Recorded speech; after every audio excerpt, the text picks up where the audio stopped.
Greetings from Stephen Gill. This is feature 3 of my conversations.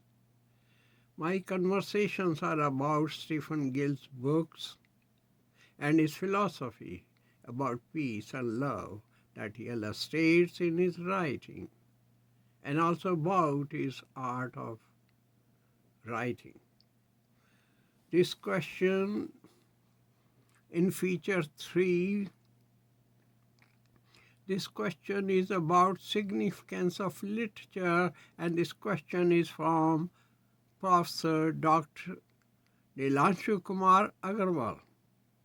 This question was asked about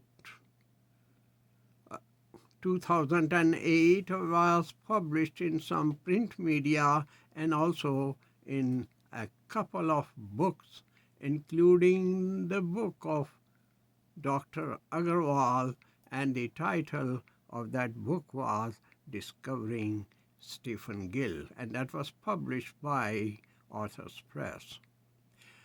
Professor Dr. Agarwal has authored several books of creative writing and critical studies, and his writings have appeared in a number of journals, and I am bringing out his background to let you know that he is not an ordinary professor of English literature. Now, Dr. Agarwal says that in this dismal world, haunted by blood-dimmed tide of chaotic disorder, what is the significance of literature? And I felt at that time, and even now, that it is a good question. Literature is communication, and communication is the oxygen of life. Even animals and plants communicate in their own ways. Human communication is of a highly developed nature. Communication in healthy literature is through artistic beauty, and beauty is peace. The opposite of beauty is ugliness, and ugliness embodies violence. Literature is by human for humans. The relation of humans to literature, I will say, is the same. That is the relation between sound and music. Good, healthy literature is a candle that spreads the fragrance of light. There are persons who are allergic to this fragrance. They want to put out this candle. These people are sick.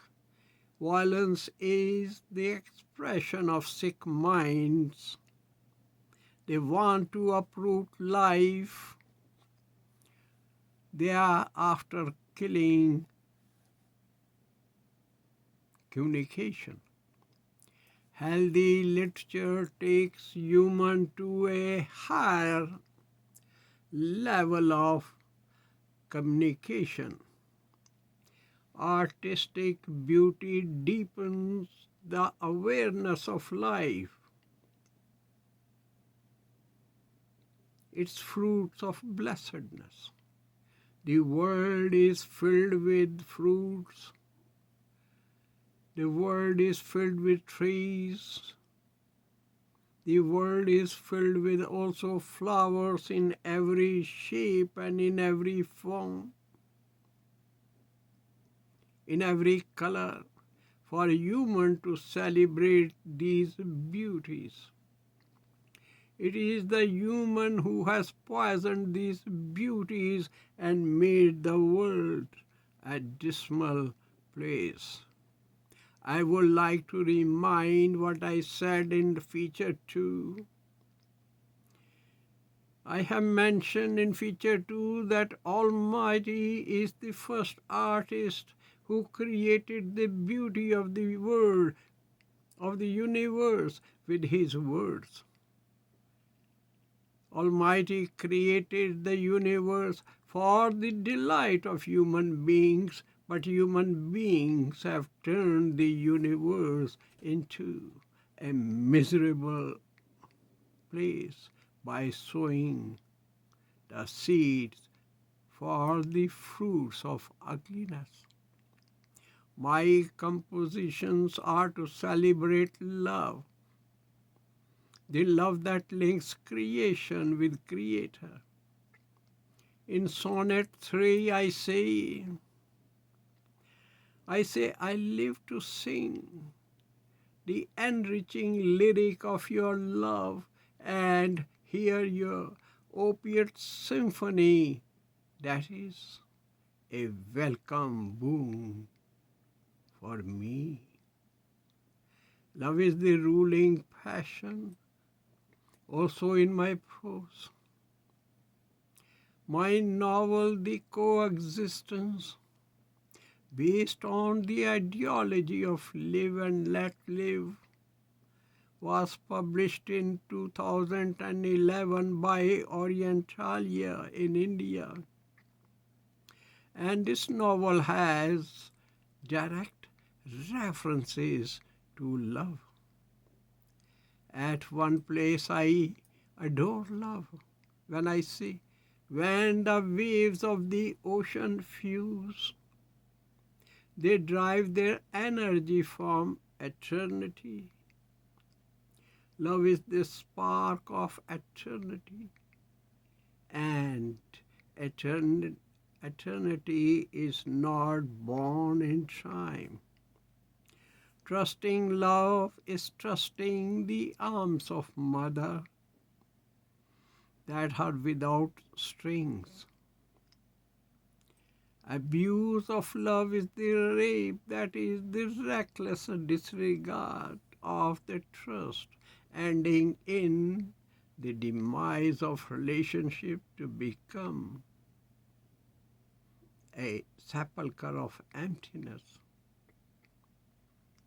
Love is the absence of the dust of self-desire, and self-desire approves serenity to seduce infirmities.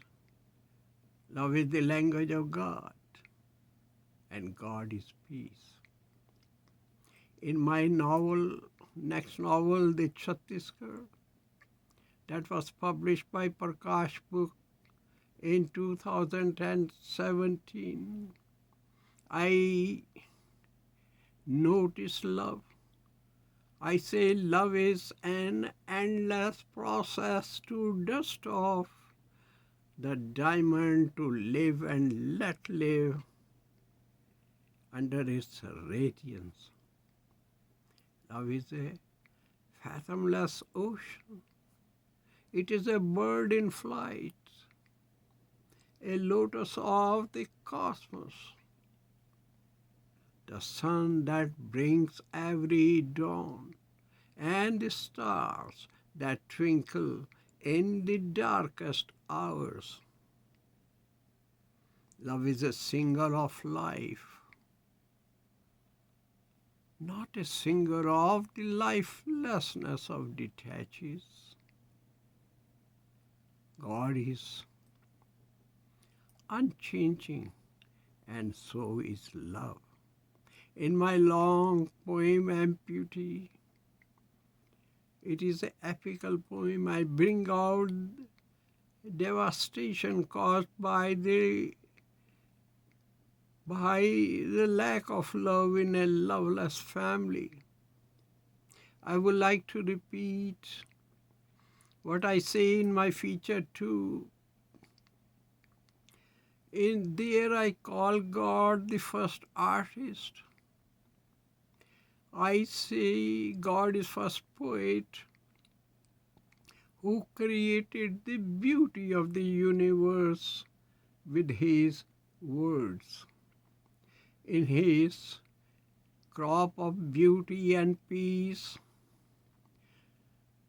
Some evil hands have sown the seeds of ugliness to cause what Professor Agarwal says, dismal world, haunted by blood-dimmed tide of chaotic disorder. God has made human in his own image. The purpose of creative literature is the same that is the purpose of God, who is the first artist. As an artist, my main purpose is to produce aesthetic pleasure in my art. To me, poetry is an aesthetic art, and I want to keep it that way. I use peace and love as subjects because they embody beauty. I believe that an artist can gather material from any source, from any place, to present his or her art aesthetically.